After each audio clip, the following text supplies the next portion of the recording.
Muy buenas tardes a todos, a todas. Bueno, nuevamente les damos la bienvenida desde este espacio virtual del Instituto de Estudios Judiciales.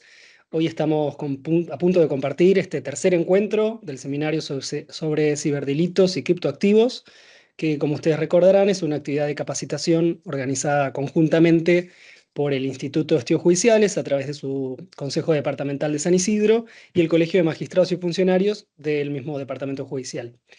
En el chat, como siempre, comparto con todos ustedes el enlace para que puedan acreditar su participación en el encuentro de hoy. Así que bueno, lo tienen ya por ahí. Más tarde lo volvemos a compartir.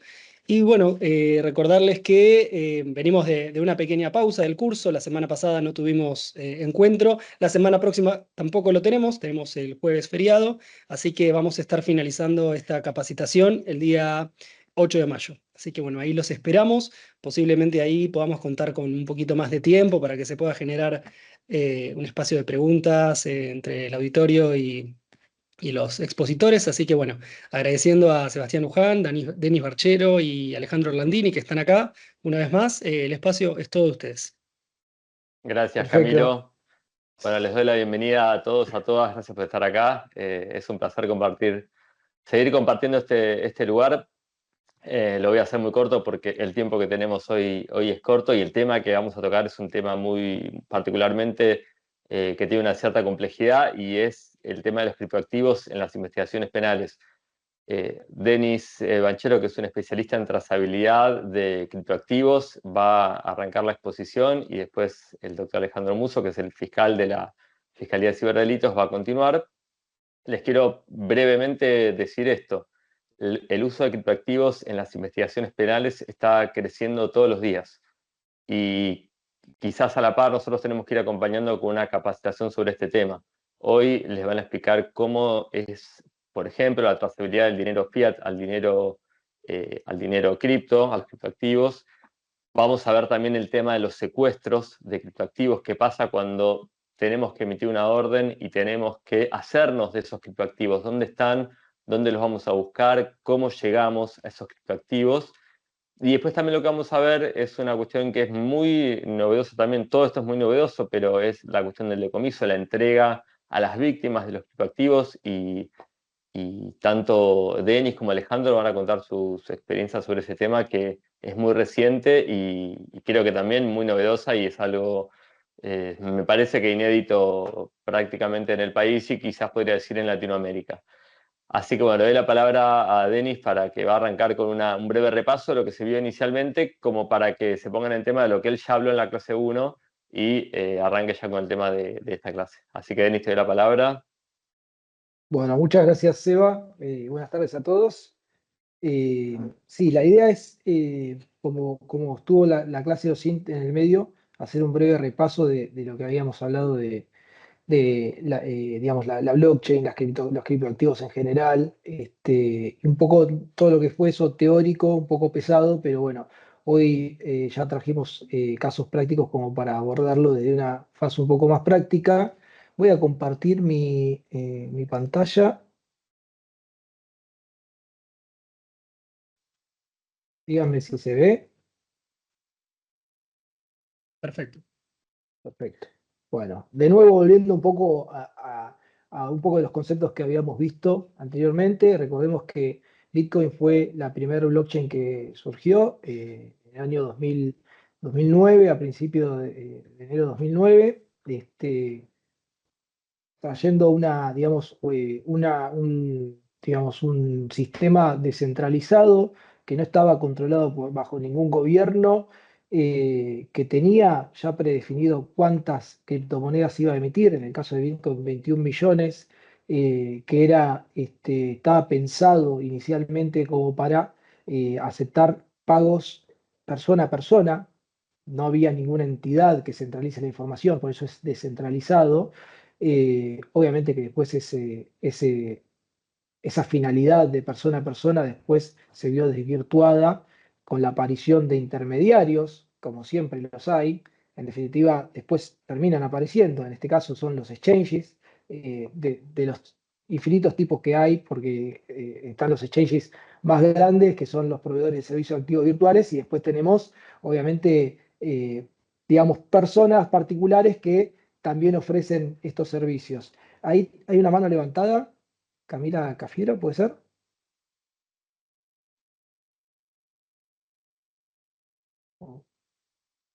No sé si vi mal. Bueno, cualquier cosa avise de nuevo. Pero bueno, en definitiva, siempre aparecen los intermediarios y estos intermediarios son los que nos van a dar a nosotros información, conectarnos a lo que tenemos en la blockchain con la realidad. En la blockchain yo lo que puedo tener de vuelta es información, toda la información pública que existe vinculada a una dirección, que es una especie de CBU, digamos, de depósito, y yo puedo tener información de fechas, de montos exactos, de cuándo ocurrió una transacción, de hacia qué otras direcciones mandó o recibió dinero. Puedo seguir esas transacciones, pero yo no voy a tener nunca un nombre. De la forma que yo únicamente puedo tener un nombre es llegando eventualmente a un proveedor de servicios de activos virtuales y que ese proveedor de servicios de activos virtuales me brinde su información que recaba de sus clientes, en este caso del cliente en particular que recibió o envió esos fondos. En este caso, el exchange es el que tiene contacto, digamos, con la blockchain, es el que tiene las claves privadas, le abre una cuenta al usuario y no es más que una representación, digamos, del valor de esos criptoactivos, pero quien tiene efectivamente los criptoactivos es el exchange. Se funde el exchange y esos criptoactivos se pierden. De hecho, es lo que pasó con el exchange FTX, bueno, con Quadriga CX en Canadá. Y entonces, pero, o sea, eventualmente, de donde podemos obtener información nosotros es de ahí. Lo que vamos a tener que hacer después para, obviamente, asignar control, digamos, a estas direcciones, vamos a necesitar de hacer un análisis de patrones. Porque si bien yo no le puedo asignar un nombre en específico a una dirección, yo puedo analizar el patrón de comportamiento de esa dirección. Y ahí eventualmente, una vez que tenga información del exchange, decir, bueno, podría, esta persona controla esta dirección por tal y tal motivo. Entonces, lo que vamos a hacer es un análisis de patrones de comportamiento. Por eso se dice que, digamos, la blockchain no es anónima, sino pretendió ser anónima, pero es pseudo-anónima. Porque en la medida en que nosotros podamos seguir el flujo de los activos y llegar a un exchange y a partir de factores como el tiempo de transacción entre transacción y transacción, y otros factores son los que voy a hablar ahora, ahí eventualmente nosotros podemos asignar control a una persona en particular o varias personas, depende del caso. Vamos adelante, recordemos que, eh, bueno, esto es muy importante, criptomoneda nativa es la criptomoneda que es propia de la blockchain. En el caso de Bitcoin, la criptomoneda es Bitcoin porque, o sea, estuvo pensada como medio de pago, nada más.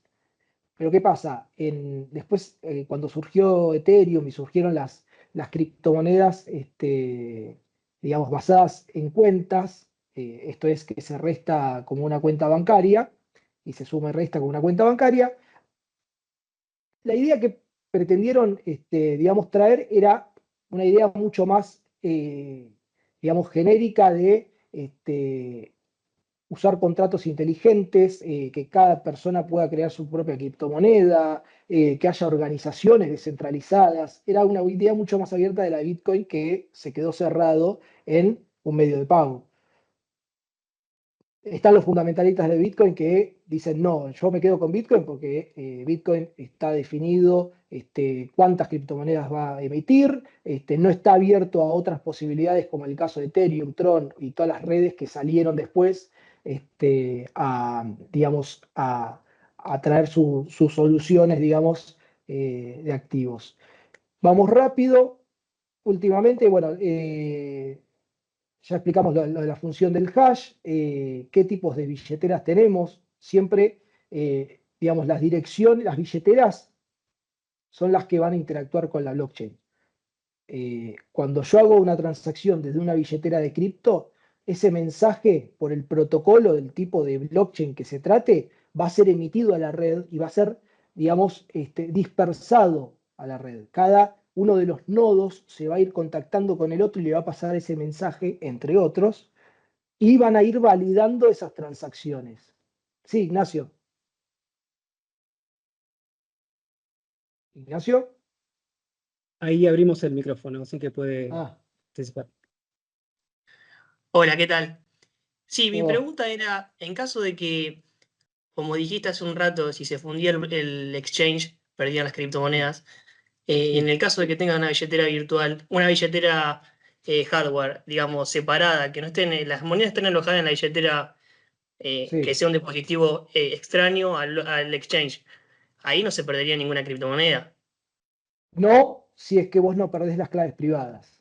¿Qué pasa? Si yo Claro, pero yo tengo, puedo tenerla tranquilamente en un cajón de mi casa, el token, y no se perdería. totalmente, totalmente, si no se pierde, es tu responsabilidad. Ahora, vos llegás a perder esas claves privadas, supongamos, vos tenés una billetera de software abierta en tu teléfono.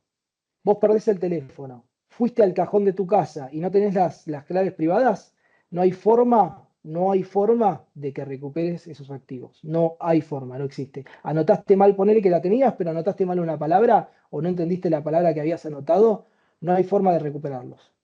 En el exchange, en cambio, vos lo que tenés es una cuenta, así como tenés una cuenta bancaria, si vos te olvidás la contraseña, esa cuenta la podés recuperar fácilmente porque en realidad es una cuenta que te abre el exchange a vos y es una forma de gestionar esos activos con vos como cliente. Perfecto. Y en caso de la blockchain, cuando lo explicaste, que no da nombre, pero el único caso en el que se daría el nombre de una persona sería si llega al exchange, rastreando. Exactamente, Si no, de lo contrario, exactamente. no. Exactamente porque cuando vos haces el seguimiento del flujo de los activos, eso llega a una dirección del exchange. Ahí con las herramientas de trazabilidad con las que trabajamos, va a tener lo que se llama atribución.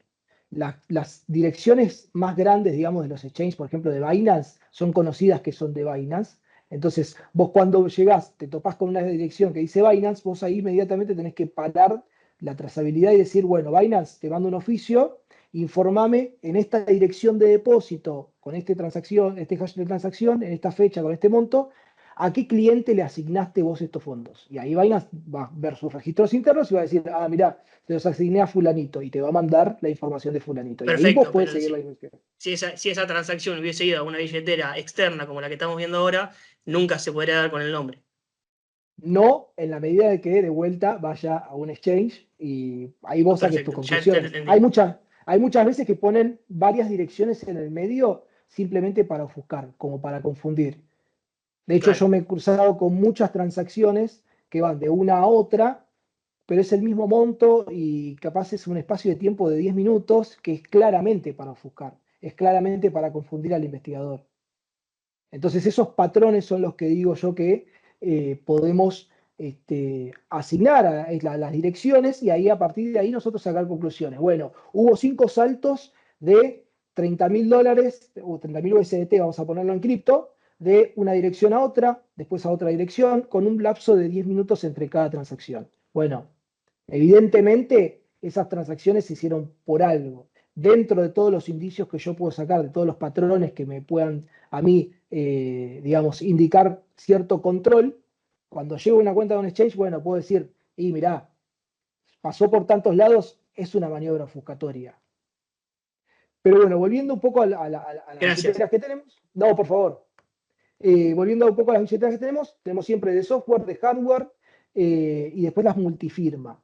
Los exchanges usan las mismas billeteras que usamos nosotros, nada más que, bueno, por lo general usan las multifirma, ¿por qué? Por una cuestión de seguridad, porque se necesita varios firmantes para firmar transacciones. Nosotros lo que hacemos es firmar transacciones con las claves privadas, pero las criptomonedas no están en la billetera. Lo único que tenemos son las claves privadas, hay una clave pública en donde me pueden depositar los activos, pero digamos, quien puede transferir esos activos, decir, bueno, se los transfiero a fulanito de tal, a otra, digamos, clave pública, es quien tiene las claves privadas. De esa forma, esa transacción queda anotada en este libro público y todos los nodos la validan. Bueno, vamos a pasar directamente ya a los casos prácticos, así no agotamos más tiempo. Si quedó alguna duda, igualmente quedo abierto a responderla. Solamente levanten la mano.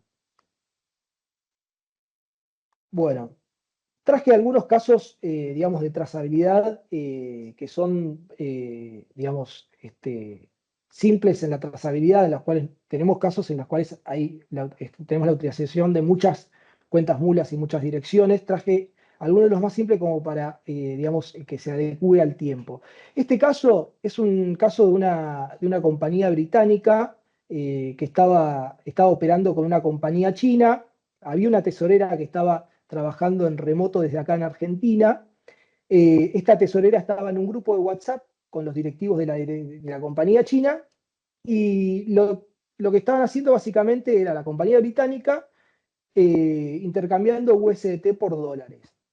La compañía británica le enviaba una determinada cantidad de USDT a la compañía china y la compañía china le enviaba por vía SWIFT los $500.000, o sea, por el sistema tradicional, obviamente con un cobro de una comisión.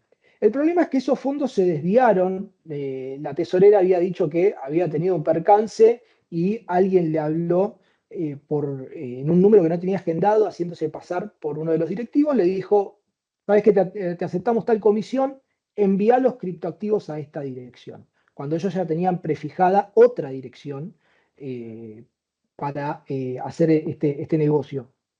Lo cierto es que dijo que había sido un desliz. Obviamente la empresa, la compañía la desvinculó porque no le creyeron y nosotros empezamos a seguir el flujo de los criptoactivos, que esto fue en la red de Ethereum. En este caso salió el dinero de la cuenta de Binance de esta empresa, operado por la tesorera. Fueron 500.000 USDT que fueron primero a una dirección, que es la dirección esta que le pasó esta persona haciéndose pasar por, digamos, por el directivo de la empresa china. Imagínense que acá nosotros lo único que tenemos es que fue una dirección que no tiene nombre, pero nosotros podemos ver toda la actividad de esa dirección. Y en este caso hubo 3 transferencias a otra dirección. Esto era un poco lo que les contaba recién, porque esto fue inmediato. Y después hubo 5 transferencias a una dirección de Binance. En este caso, bueno, nosotros lo interpretamos como que fue claramente ofuscatorio, porque, digamos, lo único que cambió fue el monto en cada una de las transferencias, pero el tiempo de diferencia fueron 10 minutos. Acá nosotros pudimos identificar a una persona, pero esa persona no tenía absolutamente nada que ver digamos, con la empleada, ¿no? No teníamos ninguna vinculación. Entonces empezamos a preguntarle, apareció este trader, empezamos a preguntarle a la compañía, mediante declaraciones y demás, si ellos lo conocían o si, digamos, podían eventualmente hacer una investigación interna de si alguien lo podía conocer. Dijeron que no. Entonces empezamos a hacer una investigación de fuentes abiertas y pudimos encontrar que la empleada, su marido, había trabajado en el mismo banco que él. Y a su vez, una vez que vimos esto, bueno, ya era algo para tirar un poco del hilo, vimos las llamadas entre ellos, o sea, vimos el registro de llamadas del trader y habíamos podido encontrar en un Facebook el teléfono de él y lo que vimos es que con posterioridad al hecho tenían llamados entre ellos. Bueno, esto ya era algo que era mucho más concreto y que nos permitió acceder al allanamiento de la vivienda tanto del trader como de estas 2 personas.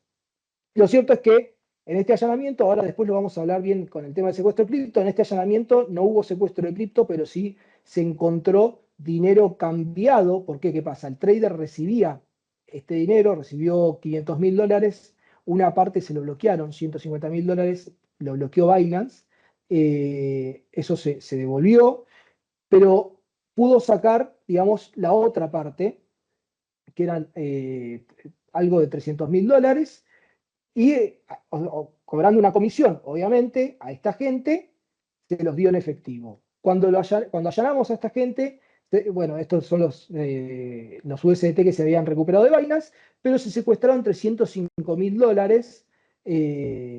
De esos $350.000 que entendemos que lo que faltaba era la comisión que les había cobrado y se pudo hacer el recupero en efectivo.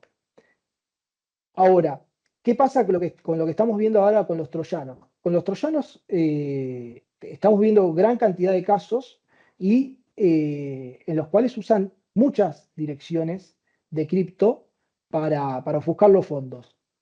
Acá ya tenemos demasiadas mulas incluso, de hecho tenemos causas en las cuales hay 30 mulas, o sea, la víctima se descarga el troyano. Eso abre un backdoor en la computadora y, digamos, el atacante lo que hace es espiar. En el momento que ve que tu cuenta bancaria tiene dinero, aprieta un botón, hablando rápidamente, y en el mismo tiempo sale una transacción programática a 30 personas, pero en el mismo, o sea, con la misma marca de tiempo. Es claramente un software que utilizan. Y claro, lo que hacen es básicamente usar cuentas de dinero fiduciario, de bancos, de fintech, van pasando los fondos hasta que lo mandan a un exchange, por lo general es local, y después ahí, claro, en el exchange lo que hacen es cambiarlo por USDT. Lo más utilizado es USDT en la red Tron. Tron es una blockchain como Bitcoin. Surgió, si no me equivoco, en 2018, pero es una red que es súper rápida y la comisión es ínfima a comparación de Bitcoin. Imagínense que Bitcoin, para hacer una transferencia, se mina un bloque cada 10 minutos, más o menos, va variando, y para hacer una transferencia hay veces que se colapsa la red y ha habido días que tardaban un día una transacción. Es algo que es muy lento. Por eso Bitcoin se usa más como, digamos, como activo de reserva de valor y no tanto como para transaccionar todos los días. Hay algunas nuevas soluciones, pero de vuelta, estas nuevas blockchain que están surgiendo, Ethereum ya era rápida, con 15 transacciones por segundo, no, transacciones por cada 15 segundos, y bueno, Tron es en segundos, pocos segundos, milésimas de segundo. Y son muy baratas. Imagínense que, no sé, si vos querés transferir Bitcoin, la comisión te puede salir 5 o 6 dólares y en Tron te puede salir 20 centavos de dólar. Es muy barato en relación. Ethereum es un poco más caro, capaz pagas 4 dólares, 4 o 3 dólares. Entonces, ¿esto qué hace? Que a los criminales se les facilite mucho porque en pocos segundos pueden hacer varias transacciones a varias direcciones. Y acá quiero resaltar algo importante, porque acá nosotros estamos viendo, yo, igual, si bien esto lo oculté porque es una causa que está en trámite, estos son direcciones de Tron. Las direcciones de Tron, por ejemplo, empiezan con T. Estos son como direcciones de depósito, como CBU, nada más que por el protocolo propio de Tron, empiezan con la letra T y después siguen un montón de letras y números de acuerdo al protocolo. Yo cuando le quiero pasar que alguien me deposite, le paso a mi contacto esa dirección. Mi contacto lo que tiene que hacer es pegar esa dirección, o escanear el QR y poner el monto que me envía, tener en cuenta que tiene que pagar una comisión, me lo envía, yo lo puedo recibir tranquilamente en mi dirección. Ahora, todas estas direcciones de depósito tranquilamente podrían pertenecer a la misma billetera. ¿Se entiende? ¿O no? Después lo vamos a analizar con este patrón de comportamiento que les digo. Pero una misma billetera puede generar infinita cantidad de direcciones de depósito. Esto es porque se manejan por patrones de derivación. No son más que cálculos matemáticos de hash.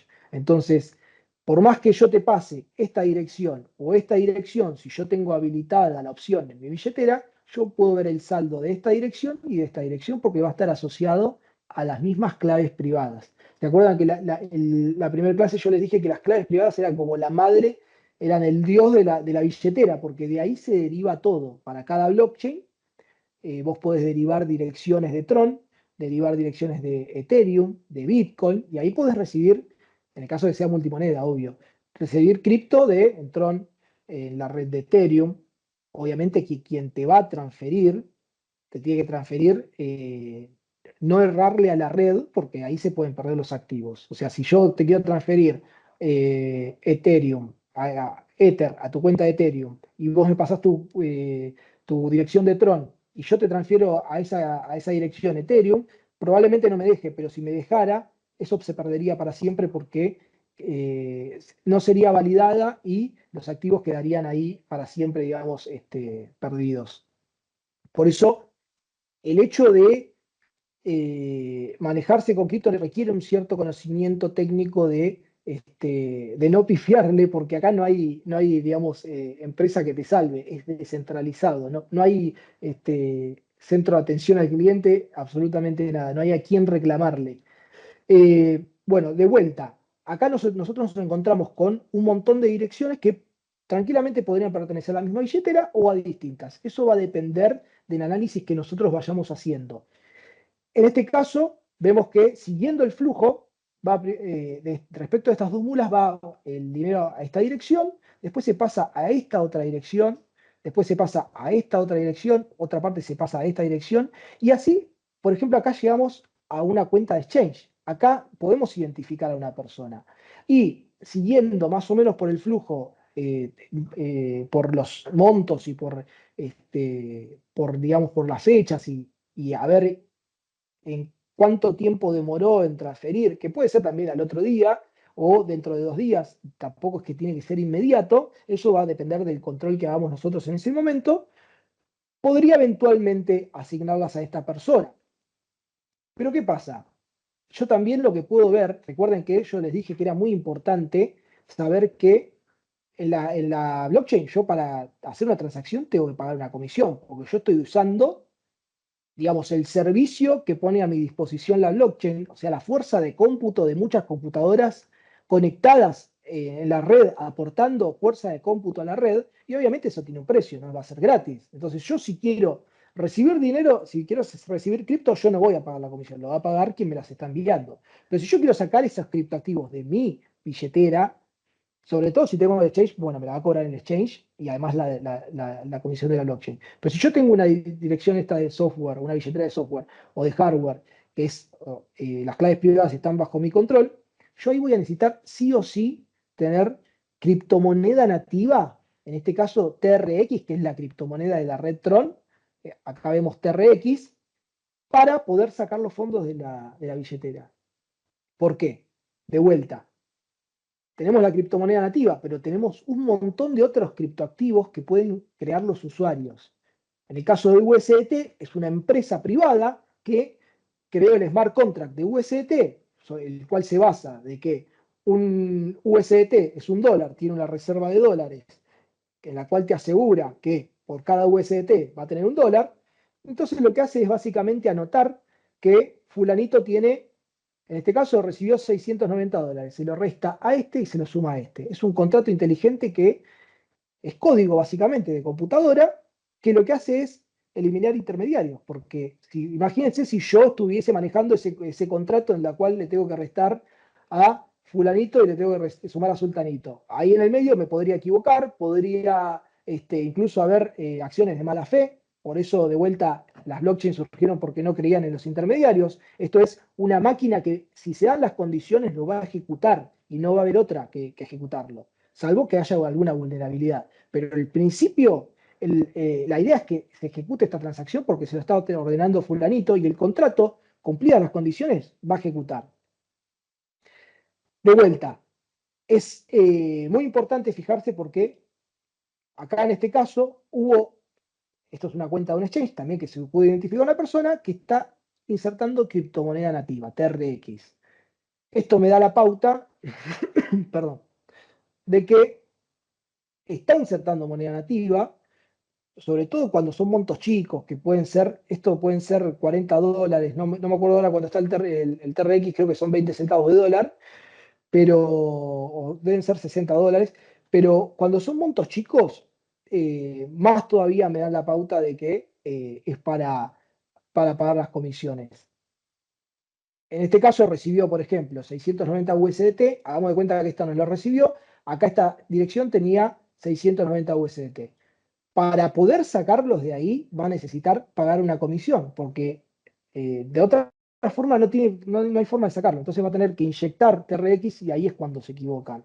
Porque quizás los criminales, por lo menos los que no están tan avanzados en el tema, hay algunos que ya lo saben, también se puede seguir el flujo hacia atrás, que es justamente estos fondeos con moneda nativa para pagar la comisión. De esta forma, inyectando TRX, esta persona pudo sacar todo lo que había recibido en 3 transacciones.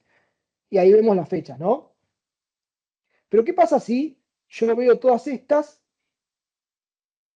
me pongo a hacer todo este análisis acá y veo que también las había fondeado esta persona, y acá tengo cada una de las transacciones. De vuelta, puedo asignar control de esta dirección, de esta dirección, de esta dirección a esta persona. ¿Se entiende? ¿Alguna pregunta con esto? Perfecto. Bueno, vamos a seguir con un caso de Bitcoin y ya vamos para el secuestro cripto, así no perdemos más tiempo.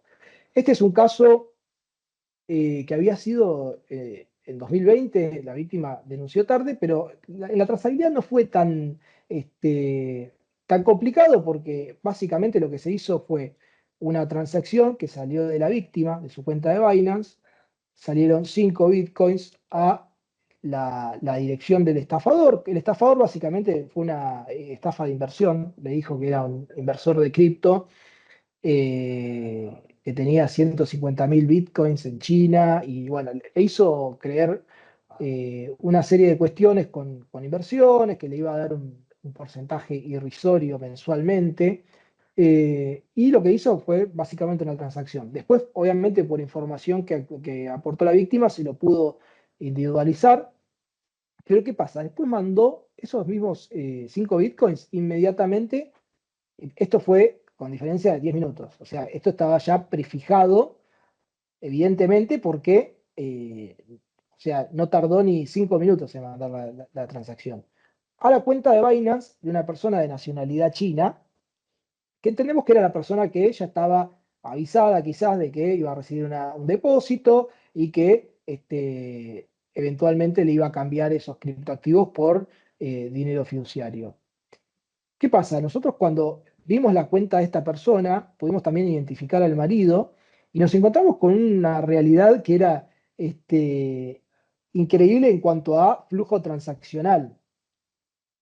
Esto es dato de color, pero entre ellos las dos cuentas total de depósitos tenían 113 millones de dólares en 2 años y 122 millones de dólares en 2 años de salidas. Obviamente que Binance tiene muchas pestañas, con lo cual este número nunca va a ser redondo porque quizás lo que recibió por acá o lo que sacó por acá lo obtuvo de otro lado. Entonces es como difícil establecer una vía de entrada y una vía de salida única como pasa en las cuentas bancarias, ¿no? Porque recordemos que los exchanges tienen futuros, tienen cuenta de spot, tienen muchos productos financieros en los cuales uno puede generar activos o perderlos, ¿no?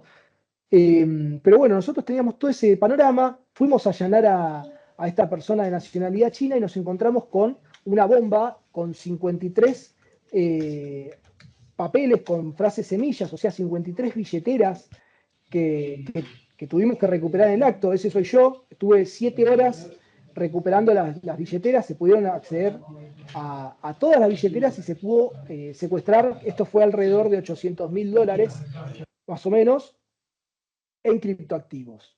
Esto fue en 5 blockchains diferentes: Ethereum, Arbitrum, Tron, Binance Smart Chain. Todas estas son blockchains diferentes, como Bitcoin, nada más que después cada proyectos, empresas sacan su blockchain y tienen su propia criptomoneda nativa, sus propios tokens compatibles y demás. Pero claro, al momento del secuestro vos tenés que tener en cuenta todo eso, tenés que ver en qué blockchains tiene activos esa billetera. O sea, ya de por sí el primer desafío que tenemos es recuperar la wallet. Aunque sea una, ahí vimos 53. Por eso tuve tanto tiempo, estuve 8 horas intentando recuperar las 53, que tenés que ver que todas las palabras sean válidas. Ese es el primer desafío. El segundo desafío es ver qué activos tiene en cada blockchain. Recuerden que les dije que por cada blockchain yo puedo derivar infinitas direcciones. Bueno, ahí de vuelta hay que ver dirección por dirección. Obviamente que existen software para esto. Yo estoy trabajando puntualmente en uno, en desarrollar uno, pero obviamente es un trabajo muy arduo y obviamente en el medio no podemos perder, secuestrar cripto porque quizás el imputado dijo, bueno, voy a poner el número 100, o sea, de la derivación, voy a poner ahí el dinero por seguridad quizás, y quizás nos llevamos a ver el número 100. Pero bueno, tomando todos los recaudos y en este caso, bueno, quizás con la ayuda de un software sería mucho más fácil determinar si esas direcciones de depósito tienen criptoactivos. No puedo profundizar en esto puntualmente, pero bueno, eventualmente si a alguno le interesa le puedo contar un poco más. 15 criptomonedas, $670.000. Pero ¿qué fue lo fundamental en este caso para poder lograr este secuestro? Y en otros casos, obviamente. Había muchas billeteras de esas 53 que estaban en el celular. Entonces, nosotros, bueno, este es el momento del secuestro. Acá, fíjense, lo hablo antes, así se me escucha. Ahí yo, por ejemplo, estaba manipulando el teléfono del celular del imputado, obviamente con orden judicial, teníamos la apertura compulsiva, en caso de que se negara, y para transferir los activos, lo que van a ver en la computadora era la billetera que se abrió de la fiscalía, y ese momento es el de transferencia. Yo siempre, antes de transferir el monto total, lo que hago es una transferencia de $10 para probar, porque de vuelta, si yo me llevo a equivocar en un número, una letra, lo reviso 5 veces, pero de vuelta, uno es humano. De hecho, puede haber software que me haga equivocar a mí, que me cambie los caracteres del medio. Entonces yo lo reviso un montón de veces, pero igualmente les puedo asegurar que cuando estás transfiriendo $200.000 que no te pertenecen, es un momento muy tenso y en el que obviamente esperas que una vez que se acreditó, bueno, ya puedes respirar tranquilo. Terminaste bien, ¿no? Después de ese operativo. Bueno, ahora lo voy a contar. Ahí es. Esto es lo del imputado, estos son los $10 que yo había transferido. Y miren lo que tarda, ¿no?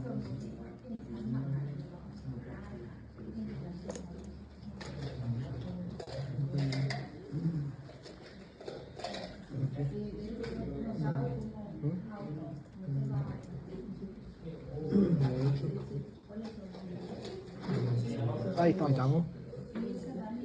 Bueno, ese es un momento de felicidad antes del infarto. Bueno, justo después de este procedimiento, como dice Ale, bueno, a mí obviamente fue como que me impactó mucho tantos activos y en el momento fue muy tenso. Bueno, a los 2 días terminé internado con una miocarditis, que no fue por esto, pero obviamente todo un cruce de circunstancias que el estrés y demás, después hacer las actas y demás, obviamente que me jugó en contra. Hoy estoy bien, no tengo más problemas, o sea, fue una miocarditis, fueron 3 meses de recuperación, pero estoy perfecto y ya preparado para el próximo procedimiento.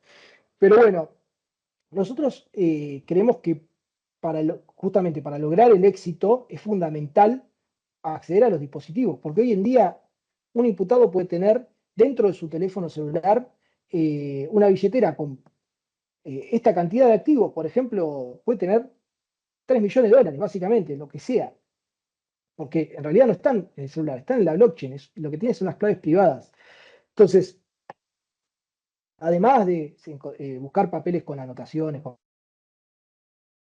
semillas y demás, es fundamental acceder a los dispositivos, porque en el dispositivo, esto, o sea, pone en jaque un poco lo que es la informática forense tradicional, en la cual decía que el celular había que apagarlo, ponerlo en modo avión, meterlo en un sobre, una jaula Faraday, en la medida de lo posible, para aislar las conexiones del exterior, y no tocarlo hasta el momento de la pericia. Bueno, ahora tenemos un problema, porque este celular puede ser la conexión con activos.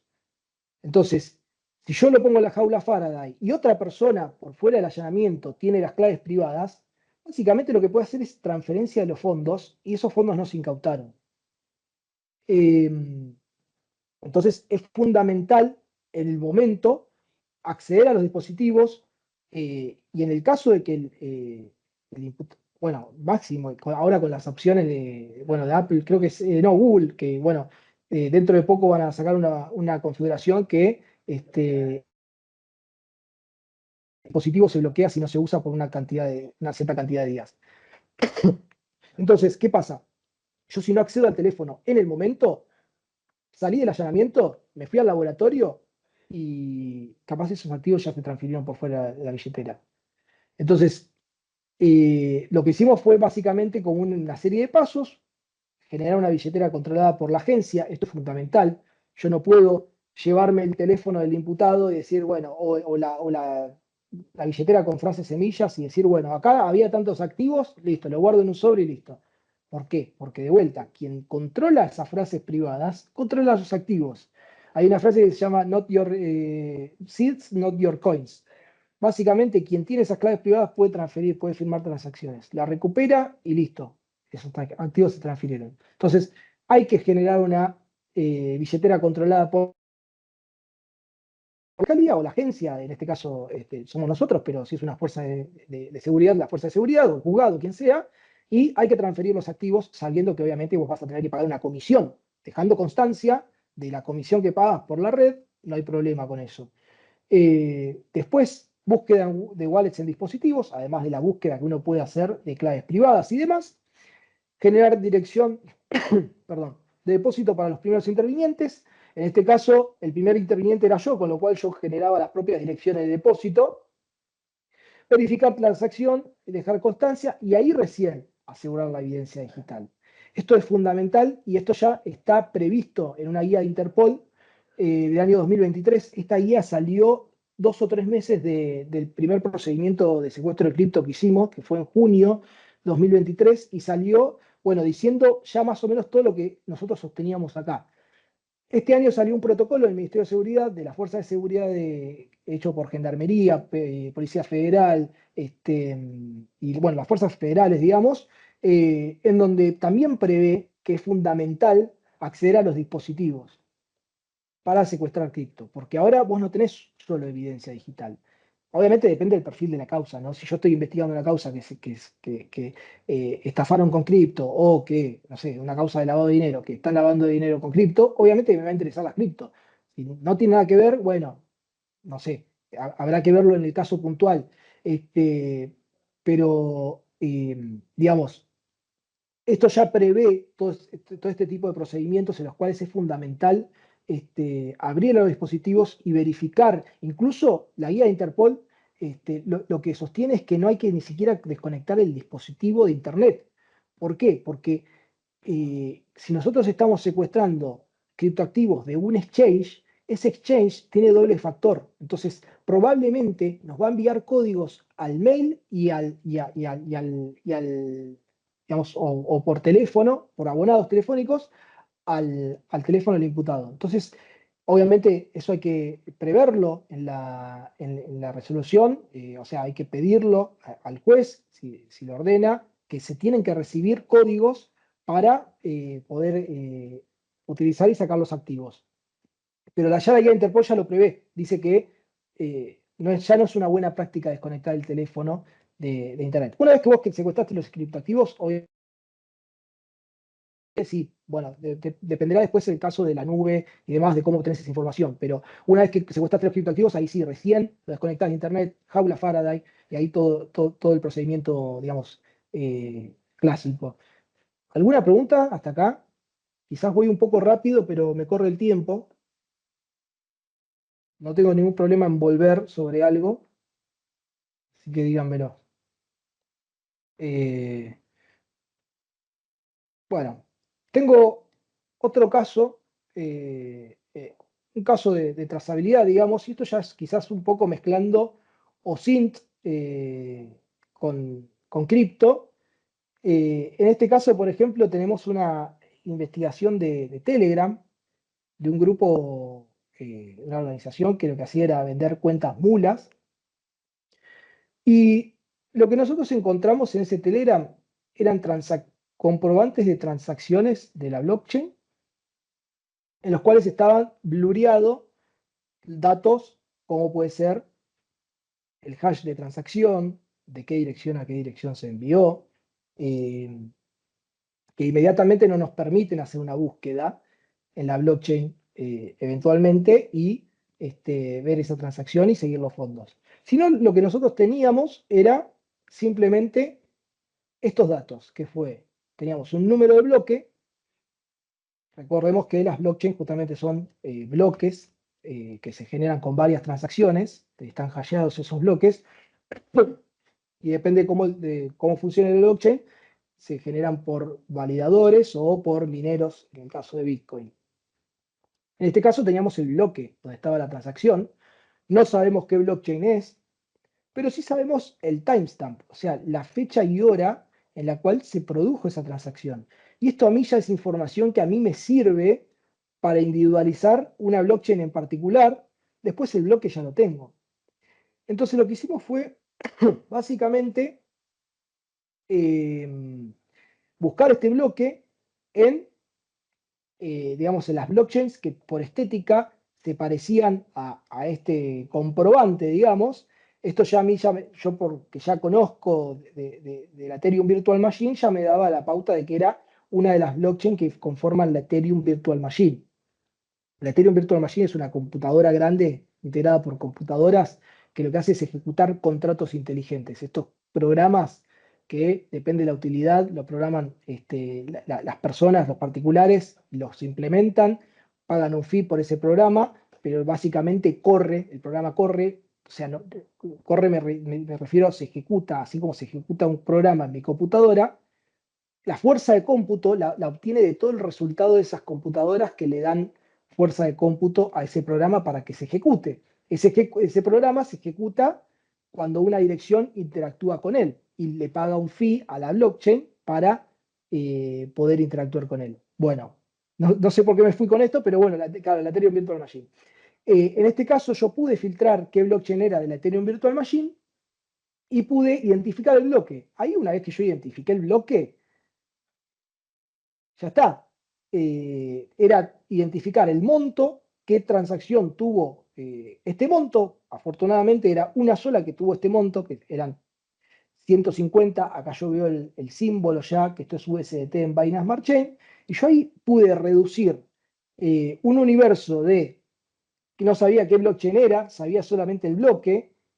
Pude reducir a solo, en este caso, este bloque, bueno, tendría 100 transacciones este bloque. Entonces, sabiendo el monto, ahí pude individualizar la transacción que yo estaba buscando. Entonces, en este caso, era una persona que le pagó por cuentas mula, un paquete de cuentas, 150 USDT, al usuario de Telegram que estaba poniendo ahí el comprobante diciendo, mirá, yo cumplo, acá tengo otra transacción, como intentando dar fe de que era una persona, ellos le dicen de ley, y que te enviaba o sea, era un buen vendedor, digamos. Entonces ahí se pudo iniciar una investigación. Si tengo la trazabilidad, bueno, esto era todo lo que les conté. Y de esta misma forma se pudieron encontrar otras direcciones. Y siguiendo el flujo, pudimos de vuelta llegar a un exchange, pedir la información. Pedimos que por ejemplo, le insertaba BNB. BNB es la moneda nativa de Binance, con lo cual, habiendo recibido USDT, 280 USDT, 280, etcétera, etcétera, lo que necesitaba era moneda nativa para sacarlos porque tenía que pagar la comisión.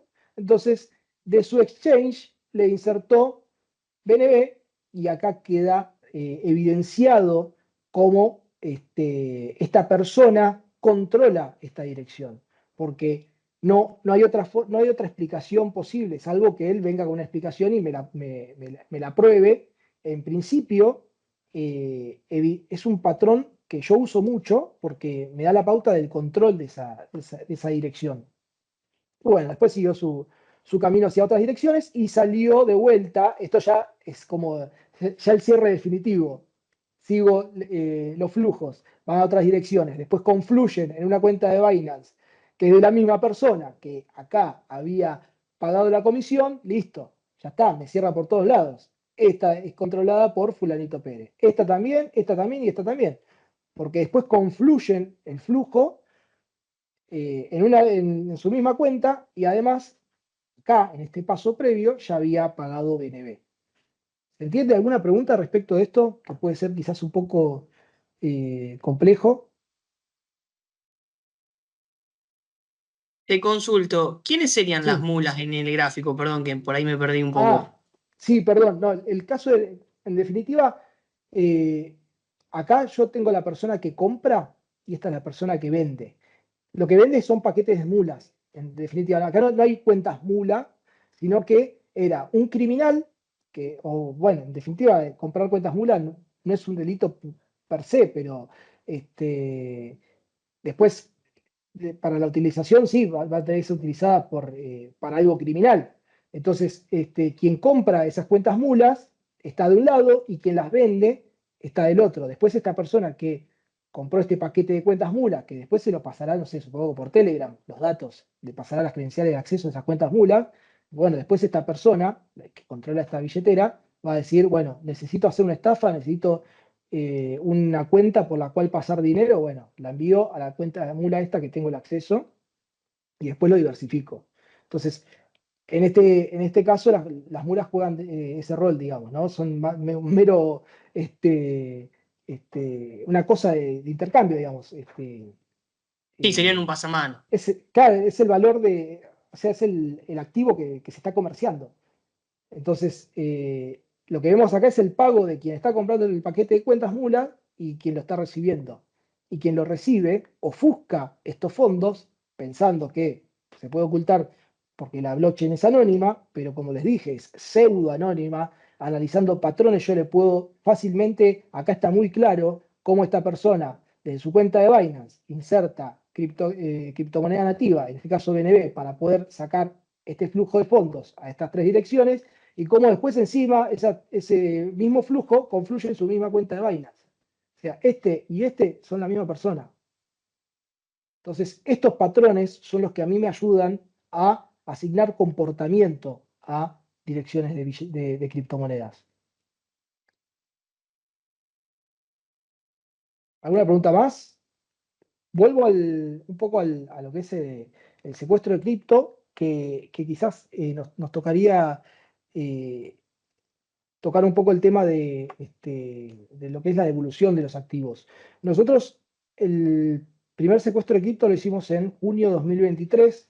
Esos activos quedaron resguardados, quedaron, bueno, yo les mostré recién el video de cuando se secuestraron esos criptoactivos, estaban en una computadora. Después lo que se hace después de ese procedimiento es borrar de todos los dispositivos la billetera que se creó por la fiscalía y lo único que se guardan son las claves privadas. Estas claves privadas se guardan en un sobre. En lo posible, yo imprimo 3 copias porque tengo miedo de que se borren las palabras y tengo miedo de sufrir otro infarto. Entonces, lo que hago es guardarlo en un sobre, lacrarlo, firmarlo yo y ese sobre queda bajo mi custodia. Esta es la solución que pudimos encontrar después de haber pedido que se nos abra una cuenta en un exchange, nos dijeron que no, después de haber pedido que nos compren una billetera de hardware, que es un poco más seguro, y también nos dijeron que no. Entonces lo que hicimos fue básicamente abrir una billetera de software y resguardar las claves privadas. Pero esa billetera queda totalmente desconectada de Internet. Esto significa que cuando yo recibí los fondos, corroboro que recibí los fondos, puedo hacer, bueno, genero la constancia con las transacciones, los hash de transacciones para que sea auditable. Y una vez que yo terminé de hacer ese trabajo, la borro de todo dispositivo, incluso de la impresora le borro la memoria para que no pueda imprimirlo nadie y decir, ah, che, mira, acá hay una billetera de cripto, voy a recuperar los activos y recuperarla y transferirte los activos. Entonces eso queda un sobre y queda, digamos, guardado como cualquier efecto para el día de mañana que se disponga lo que se tenga que disponer.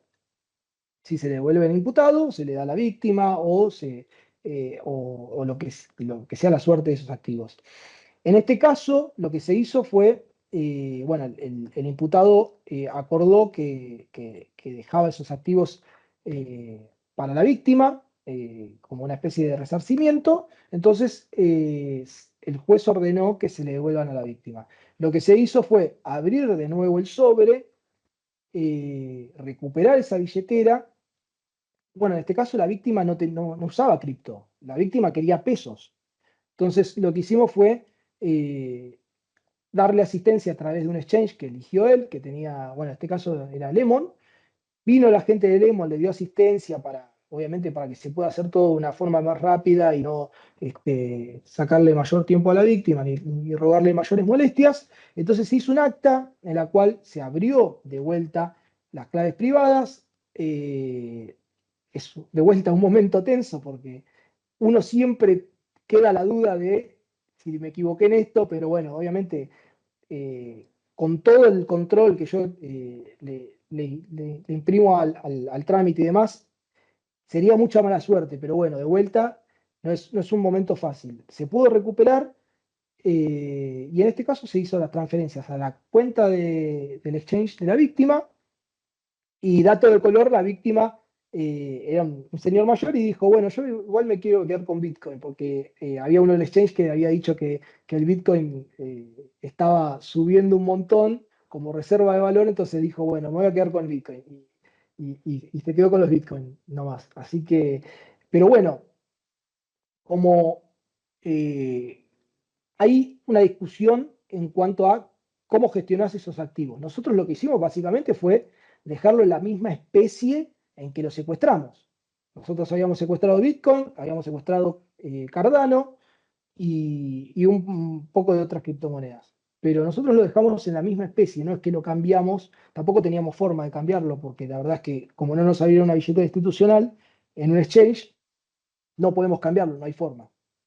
Salvo que lo hagamos con un exchange descentralizado, pero bueno, imagínense que es un procedimiento mucho más complicado, en el cual hay que pagar más comisiones, es un poco más riesgoso, entonces, con lo cual, lo más seguro era guardar los mismos activos, la misma calidad en la que se secuestró, y el día de mañana ver qué se hace con esos activos. Ahora, por ejemplo, Estados Unidos, Trump está diciendo que todos los bitcoins que se secuestraron en las causas penales vayan a la reserva estratégica de Bitcoin y tienen, creo que son 210.000 bitcoins secuestrados que no se pueden cambiar.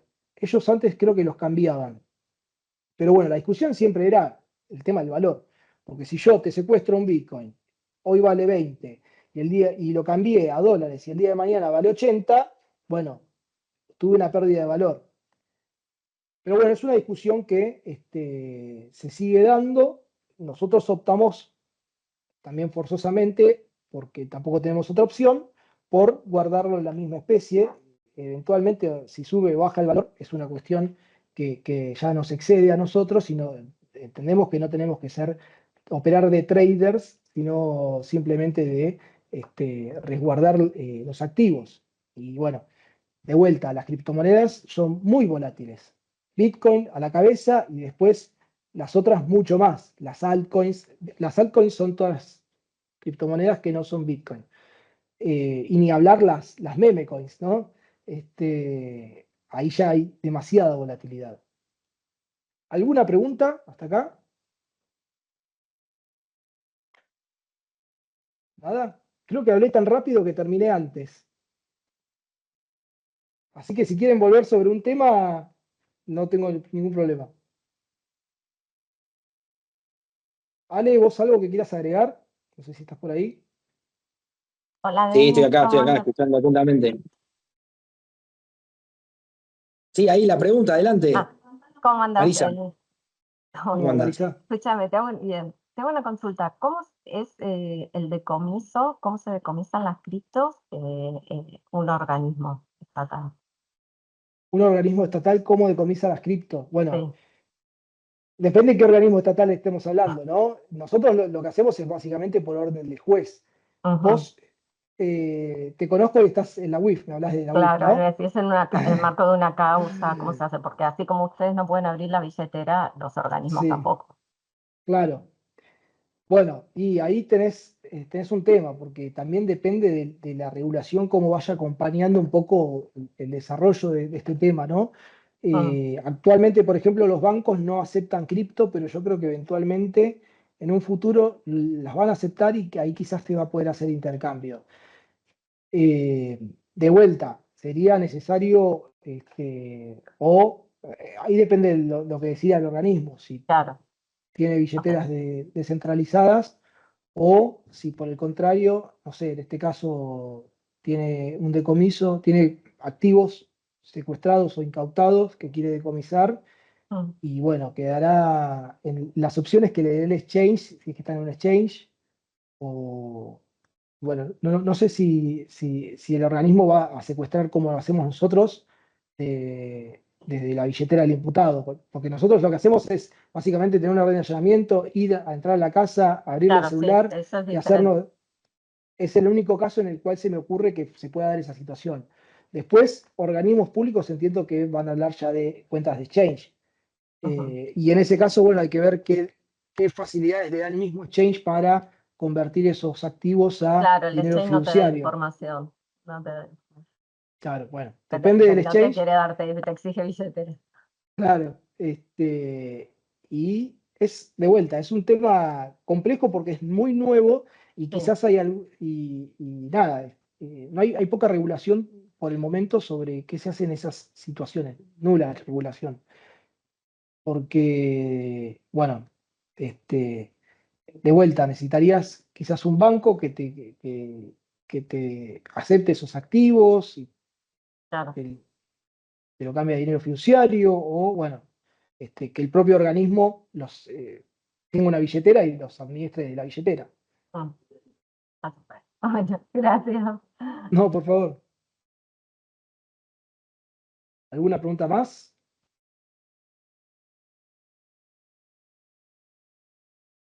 En el chat. No, creo que van a tener que ayornar los procedimientos. Por ejemplo, ahí hablaban de la UIF, van a tener que ayornarse Hay- internamente para poder adaptarse y poder recibir eso de decomiso, que ahora deben estar teniendo algunos, dentro de unos años van a tener como se tienen ahora en dólares y en pesos, porque la Claro. gente está guardando ya. Argentina es el país de la región con más uso de criptoactivos, así que va a haber que ayornarse. Ahí veo una pregunta en el chat. ¿Qué sucede finalmente con la cuenta del imputado? ¿Es restituida con sus claves y o frases semillas? Bueno, en principio, Moisés, la cuenta del imputado tiene que quedar vacía, la billetera del imputado, porque de vuelta, más allá de que el perjuicio quizás no llegue a ese monto, yo tengo que sacar todo porque para resguardo igual de esos activos, porque o sea, se puede decir incluso que quizás fue el mismo operador. Entonces, para resguardo y para seguridad del propio operador que lo está secuestrando, hay que sacar todo, pasarlo a la billetera controlada por la fiscalía y eventualmente se devolverá lo que se tenga que devolver. Pero sí, las billeteras del imputado es una buena práctica que queden vacías. Esto ya para, digamos, para control de la auditabilidad del procedimiento, ¿no? Que no haya problemas en el medio, hablando mal y pronto. Después, ¿existen programas específicos o algún protocolo o directivas de algún organismo para el decomiso? No, que yo sepa por el momento acá, no. Por ejemplo, yo conozco a unos policías de Austria por Naciones Unidas que ellos tienen sus propias billeteras digamos, autogestionadas y tienen su propio software en el cual alguien secuestra cripto, tiene una central en la cual les indica que hay un oficial que está secuestrando cripto, dejan constancia de eso y después tienen un protocolo de seguridad para la gestión de esas cripto, ¿no? En este caso son, por ejemplo, 12 palabras, dividen en 6 y 6. 6 las tiene una persona, 6 quedan guardadas bajo llaves y una adicional queda, que se le puede agregar una adicional, queda en el banco, por ejemplo. Entonces tiene esas soluciones quizás para la seguridad.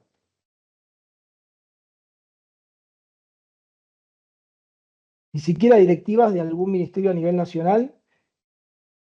Mirá, por ahora lo que hay, que vi yo, es el protocolo, que les mencioné, para el secuestro de criptoactivos, pero por el momento no tengo constancia de que haya habido para la gestión de esos activos alguna política que indique cómo se tengan que resguardar. Si el protocolo trata un poco sobre esto que yo les expliqué.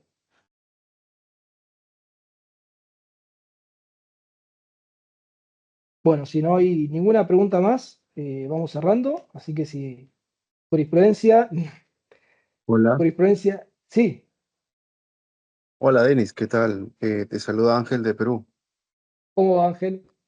Mucho gusto. Una consulta, me parece muy interesante de tu exposición. Mira, Gracias.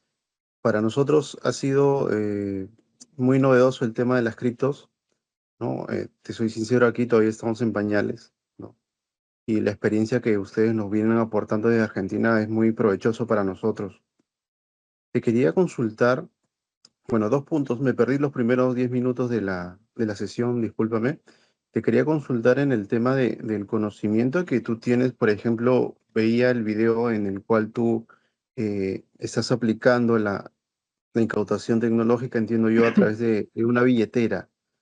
La billetera en la cual recepcionas o recabas los criptos provenientes de las billeteras de las personas que están investigadas, procesadas, le pertenece al Ministerio Público. En el caso de ustedes, ¿cuál es ese trámite, no? Y lo que te quería preguntar después era, en el tema del requerimiento al juzgado para que ustedes puedan efectuar estas diligencias, estos allanamientos, además del allanamiento y la incautación de los bienes, los equipos que ustedes puedan encontrar en el lugar, ¿cómo hacen ustedes al tema? Por ejemplo, creo que tú mencionaste también un apartado especial para el tema de el ingreso a los equipos por el tema de las contraseñas, ¿no? Evitar que de repente se pueda filtrar alguna información, tenga conexión de repente con el exterior para que ellos puedan prever eso. Ahí quería ser Sí, un poco detalloso en ese aspecto, ¿no? Que sí. adicionalmente ustedes solicitan ese tipo de requerimientos, ¿no? Al juzgado. Bueno, en principio la billetera es creada por el organismo que va a secuestrar, ¿sí? Quien va a tener control de las claves privadas para que nadie pueda tener otro control que no sepa quién la genera, ¿no? Si yo secuestro al imputado, eventualmente un allegado al mismo o propiamente el mismo, de otra ubicación o de otro dispositivo, puede sacar los fondos. Entonces, por eso es buena práctica transferirlos a una creada por el organismo. Después, en cuanto al requerimiento al juzgado, ¿te referías un poco a lo que es la urgencia de acceder a los fondos? ¿Qué es lo que le requerimos? Claro, ¿cuáles son los petitorios por parte de ustedes, ¿no? Claro. A fin de que no quede de lado de repente algún punto que se tome en cuenta al momento de allanar, ¿no? Bueno, Para nosotros no perder de vista lo que se va a incautar. lo que estamos pidiendo primero es el secuestro de los criptoactivos. Si se encuentran claves privadas, que se ordene el secuestro, que acceder, recuperar las billeteras, transferir esos activos. Y después, en el caso de dispositivos electrónicos, lo que pedimos es el secuestro, apertura de urgencia, teniendo en cuenta esto de que yo salgo del allanamiento y otra persona, llegada al imputado o el mismo imputado puede transferir los fondos, tiene que ser en el momento lo antes posible.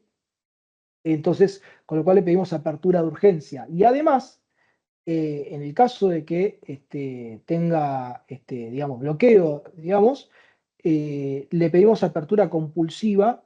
Bueno, esto volviendo un poco a lo que había tratado Sebastián en la otra clase, en la clase anterior, de que la huella o el Face ID no implica una declaración testimonial, algo que salga del interior del imputado y se asemeja quizás, por lo menos acá en Argentina, a lo que es materia de extracción, digamos, para cotejo de ADN.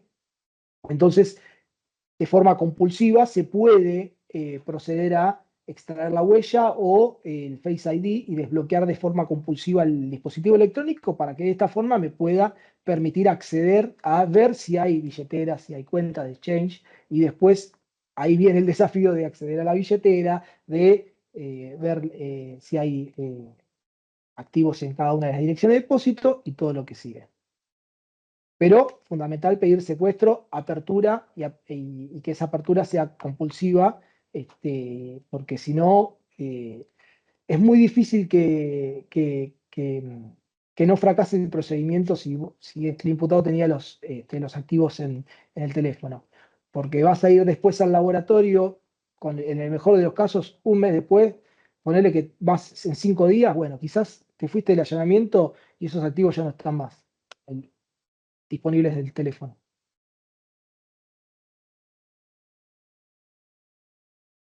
Muchas Bueno, gracias. no, por favor. Bueno, si no tenemos ninguna pregunta más, ya sí, puntual, cerramos. Muchas gracias a todos de vuelta y bueno, nos vemos la clase que viene.